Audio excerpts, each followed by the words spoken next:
Welcome to PseudoPod, the weekly horror podcast. We're here to scare and entertain you, so if we're only scaring you, then please bail out the episode. We won't mind, and another one will be along next week, promise.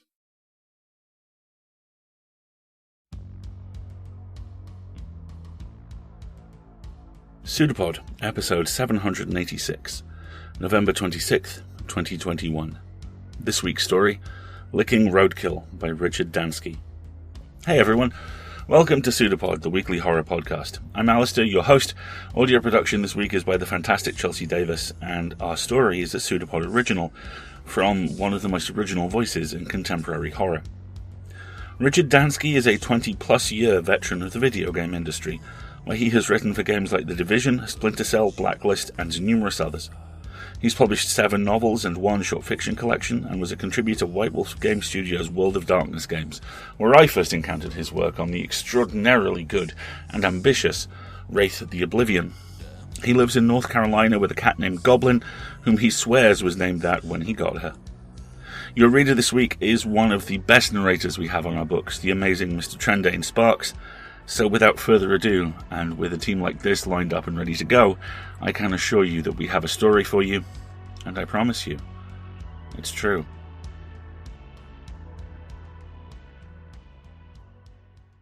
Licking Roadkill by Richard Dansky. Narrated by Trent Sparks. Cole was licking the highway when the cops picked him up the night before Thanksgiving. Reckless endangerment, they said, and obstructing traffic, and whatever else they could come up with to get him out of the road and into a holding cell. Later, I went past the spot where they had arrested him on my way into town to bail him out, stopping for a moment to take a look.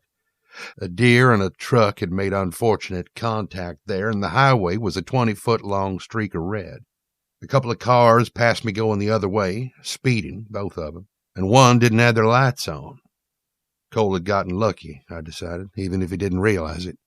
Bailing him out didn't take long. We'd been through this before, the duty sergeant and I. She did the paperwork, and I handed over the money, and all the while phones rang and people shouted and cops ran out the door to deal with the usual pre-holiday drunken disorderlies. "You going anywhere for the holiday?" I asked the sergeant. She shook her head. "Husband's family finally came to visit this year. I get to get off shift and then go home and cook." "At least you'll only be dealing with one turkey at home," I ventured. It didn't get a smile. She just slid the forms across her desk. "Sign here and here. I'll have someone bring him around." I signed. She picked up the papers. "You sure you don't want to leave him here overnight? Might teach him a lesson. Seriously, this is the 3rd time we picked him up this year." "Cole's a slow learner," I said. "Besides, the wife said go get him, so I'd better bring him home." "Guess you'd better then." She moved off. There was some yelling in the back, and then another cop, one I didn't recognize, walked out with Cole.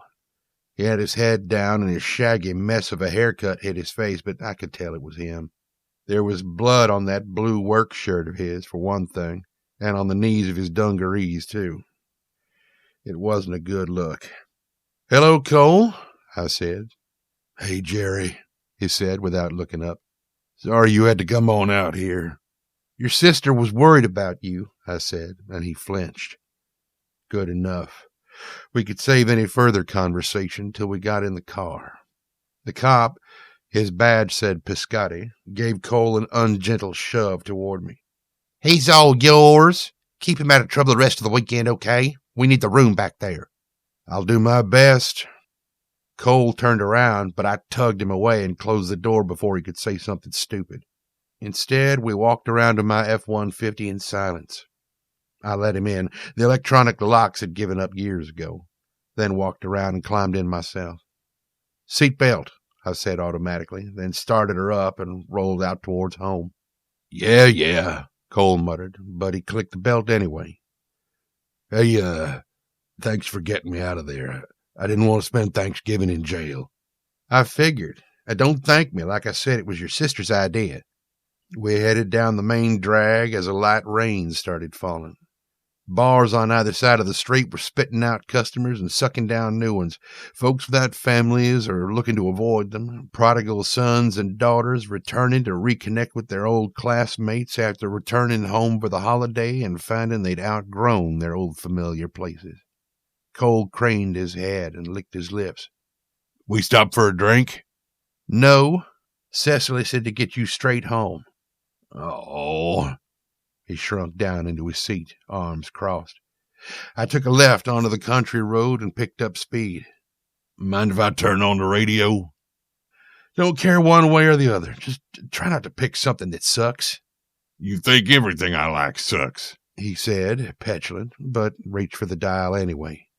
A little fiddling brought us past 2 preachers, a couple of country stations, and some talk show blowhard before he settled for a college football game between 2 nobody schools neither of us had ever heard of. "There, that good enough for you?" I shrugged. "It's fine. Now, if you got the radio, maybe you'll want to think about what you're going to tell your sister. She's spitting tacks." He blinked at me. "I thought you said she was worried, not mad." "Mad is how some people show they're worried. I'm surprised you never noticed that. I picked up on it years ago." "Yeah, you married her anyway." Cole shuddered. "Shit, why she gotta be so pissed off about everything?" We passed the town limits, a few brick houses with crumbling sheds disappearing into the grass in the dark. Street lights stopped at the town line, too, as it was just 2 lanes of rain-slick black asphalt heading into the woods in the dark. I flicked on the high beams, watched them bounce off the mist for a few seconds, and then thought better of it.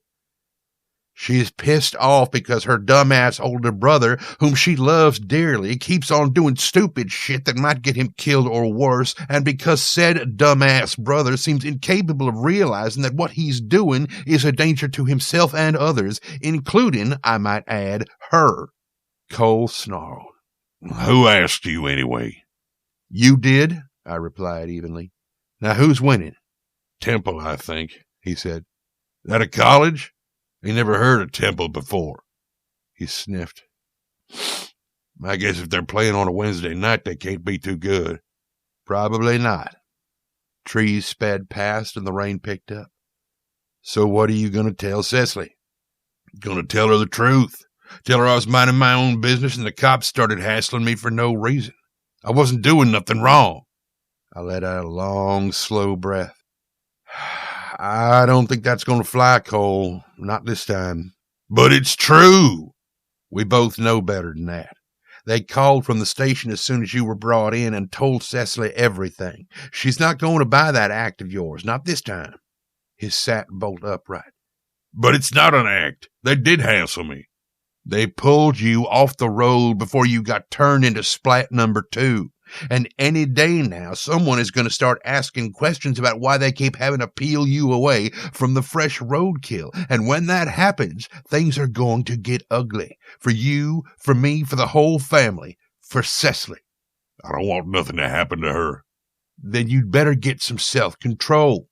He grunted something that might have been assent, then turned and rolled down the window.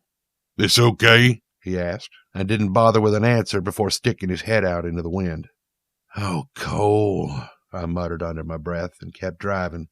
Town disappeared in the rear view, the twinkling lights reduced to a purple glow in the cloud-scudded sky.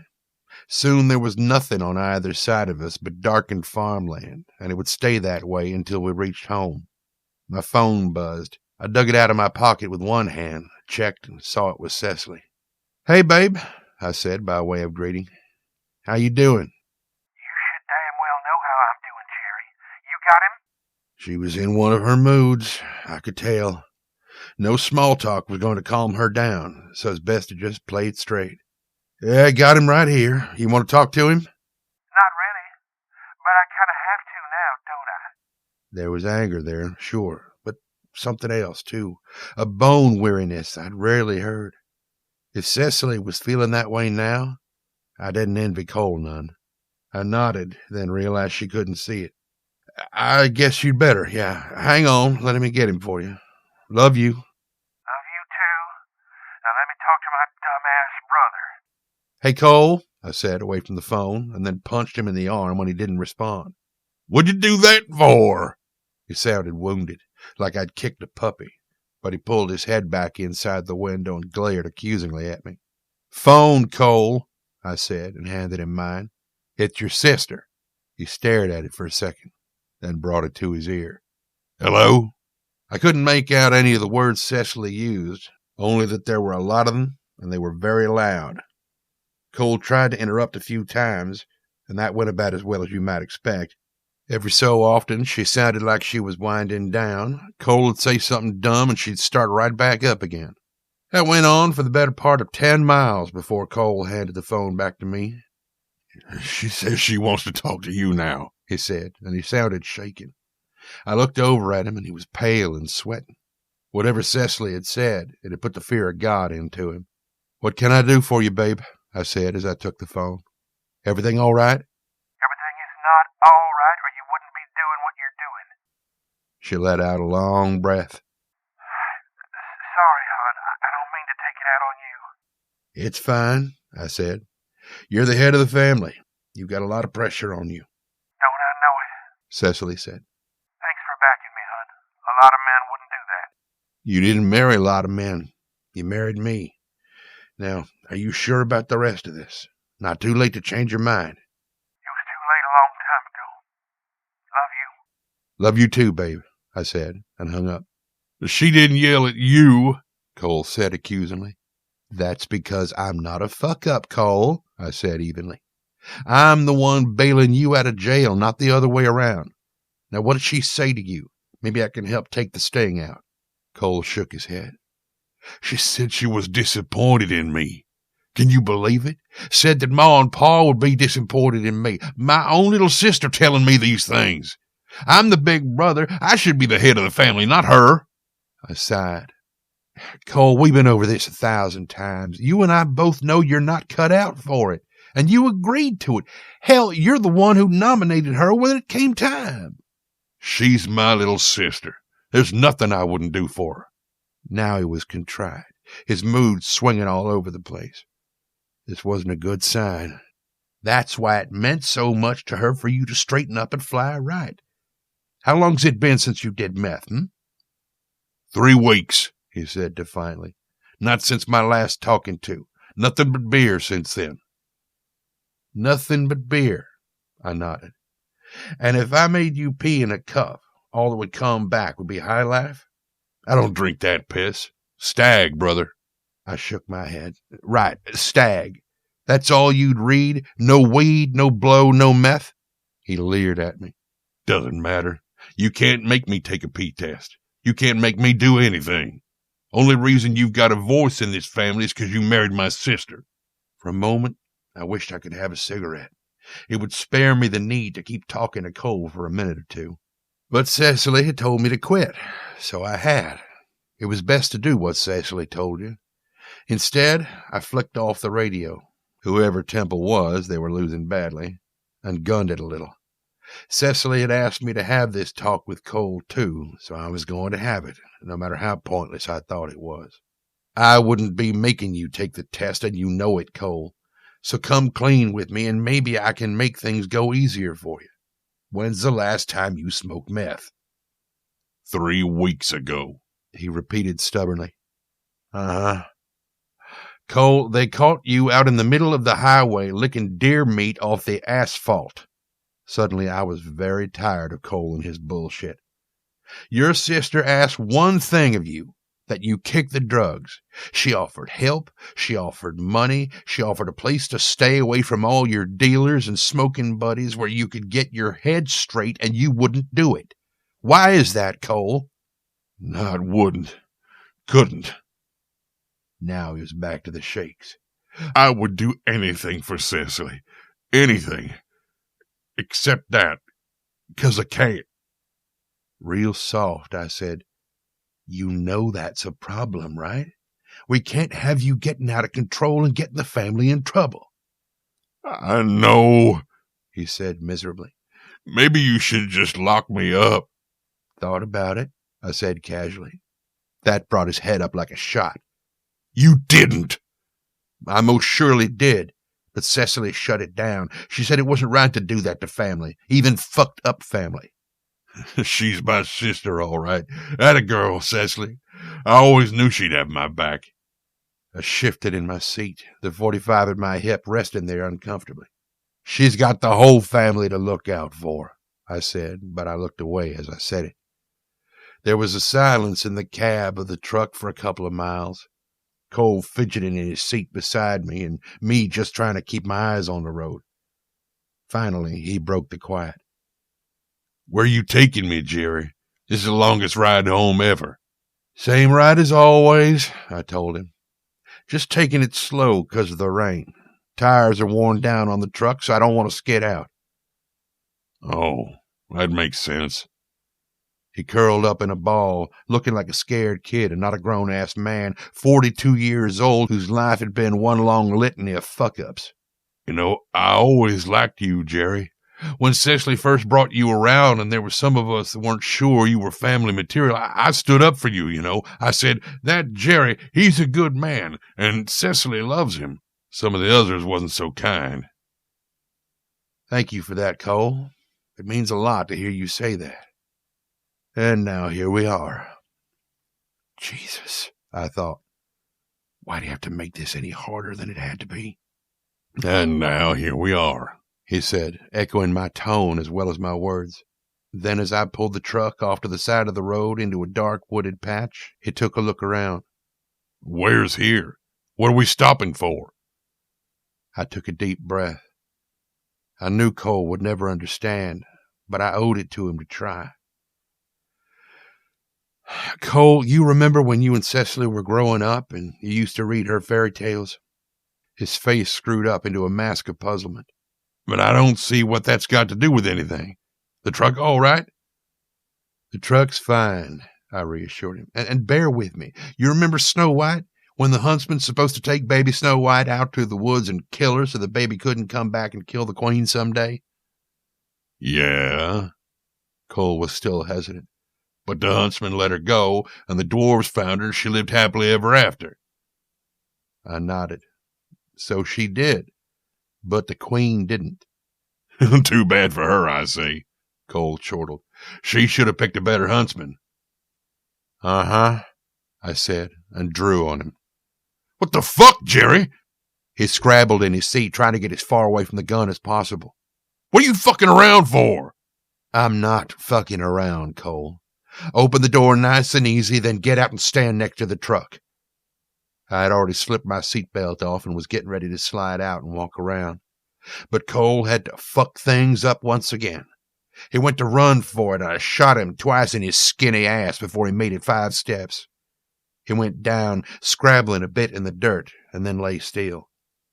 I walked around the truck, pistol still out, and went over to where he was sprawled on the ground. He heard me coming and raised his head off the dirt. Why, Jerry? He asked. Cecily's gonna be so mad at you. He coughed, and black blood came out of his mouth. That was the silver in the rounds I'd put into him, doing its work. I knelt down beside him. Cole, you damned fool. I tried to warn you. This was all Cecily's idea. My sister, my little sister. No. No. And then more coughing. You got sloppy, I told him.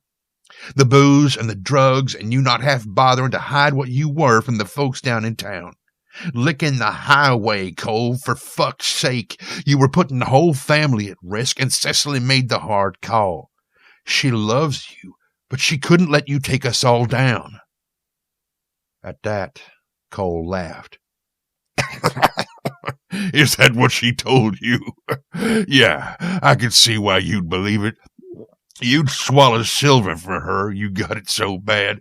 But you just wait. She turned on me. One of these days she's gonna turn on you. Then he laid down for the last time and died. I expect she will, I said to the corpse. But not today.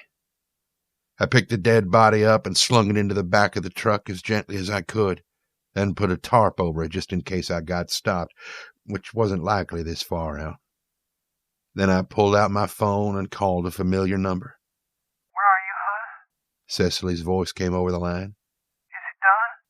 I'm in that wooded patch old man Rucker let grow up on his property, and yeah, it's done. She let out a little sob, and then, I'm sorry you had to do that. I shouldn't have asked it of you. It is what it is, I said. He's in the back of the truck, in case you want to give him a decent burial. I'd like that. Cecily said. What about his court date? I'll tell him he stole $100 out of your purse and skipped town. They won't look for him too hard. No, I don't expect they will. There was quiet on the line for a minute, then, Come home, hon. Bring my brother with you. will do. I went to break the connection, but before I did, I could hear her say, I'll be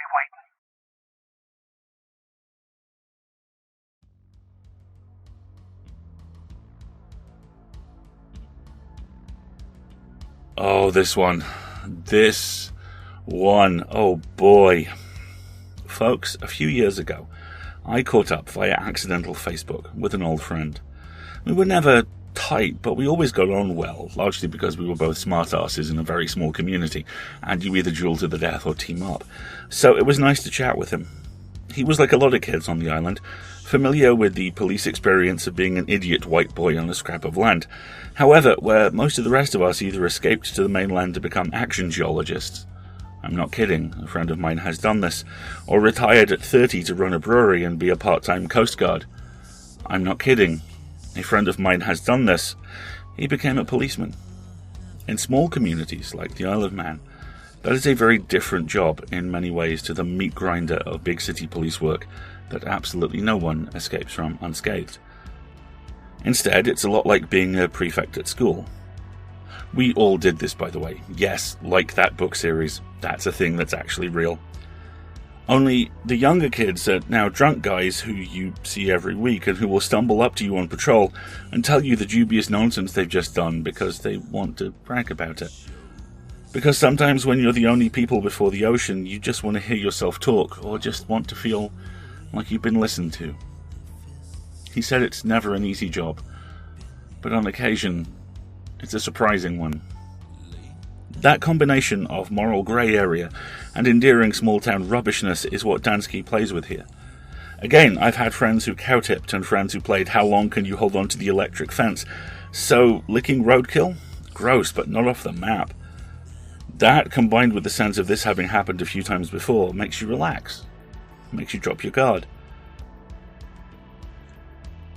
Just like Dansky wants. I love the reveals here, and I love how tiny they are. The implications of the family marrying into the police, the possibility that our hero is now either more or less than human himself, the crushing horror of being smart enough to know your younger sibling is smarter than you, and the only thing in front of you is flat asphalt and road meat and trucks. There's tragedy mixed with horror here, and then another shot of horror is dropped on the top when you realise this may have happened before, and it's only a matter of time before it happens again. Wonderful place to visit. Thank you for taking us there, and thank you for not leaving us there. We're now paying associate editors who are slush readers and the first line of contact for every magazine and author in the industry. These are the folks who begin the process of deciding who gets published. They are unsung heroes, and like so many unsung heroes, they're ignored. Not on our watch. We've been paying them for, I think, a good chunk of this year now, and whilst we don't quite have the funds to pay them and everyone else to the level that we want, there was something that needed to be done. For us to continue to do it and pay everyone at the level they deserve, we need your help, because we always need your help. We are a donation-funded business, a 15-year-old one, no less. And you pay for our stories, pay our staff, cover our tech costs, everything. It is an extraordinary, extraordinary act, and not a week goes by without me being astounded by it. And not a week goes by without us needing it. So if you do donate, thank you. And if you can donate, please do. There are two ways you can do so. You can either donate one-off payments through PayPal, or subscribe for as little as $5 a month through PayPal or Patreon. That will unlock the audio vault for you, which has all kinds of lovely stuff in it, absolutely none of which are the ghosts of previous hosts. That part of Witching Hour, our full-cast audio drama, which is available in your feed now, was fiction. I refuse to admit how much of the rest of it may also have been fiction. Let's move on. Because if you can't donate financially, and we understand, times are tough, then perhaps you can donate some time. If you liked an episode, link to it on Twitter or LinkedIn or Facebook or anything like that. Maybe write about it if you have a blog or a newsletter. We love newsletters. I've got one myself. The Full Lid launches every Friday at 5 p.m. Or if you have a podcast yourself and you want guests, have us on. We love talking about this kind of stuff. Or better still, leave a review on your podcatcher, because that isn't just you saying how much you've enjoyed something. That's you throwing the ladder down for other people, and that's how we all get on the spaceships and get out of here and go somewhere much cooler. So if you possibly can help out, please do. And if you already do, thank you so much. We'll be back next week when, as now, we will be a production of Escape Artists Incorporated and released under a Creative Commons Attribution Non-Commercial No Derivatives license. Our story will be on Seas of Blood and Salt, once again, by Mr. Richard Dansky. Audio production will be by the amazing Marty Perrette. I will be your host, and we will see you then. In the meantime, I will leave you with this quote from one of my all-time favourite X-Files episodes, Bad Blood. 4:54 p.m. Begin autopsy on one male, white, age 60, who is arguably having a worse time in Texas than I am, although not by much. We'll see you next week, folks. Until then, have fun.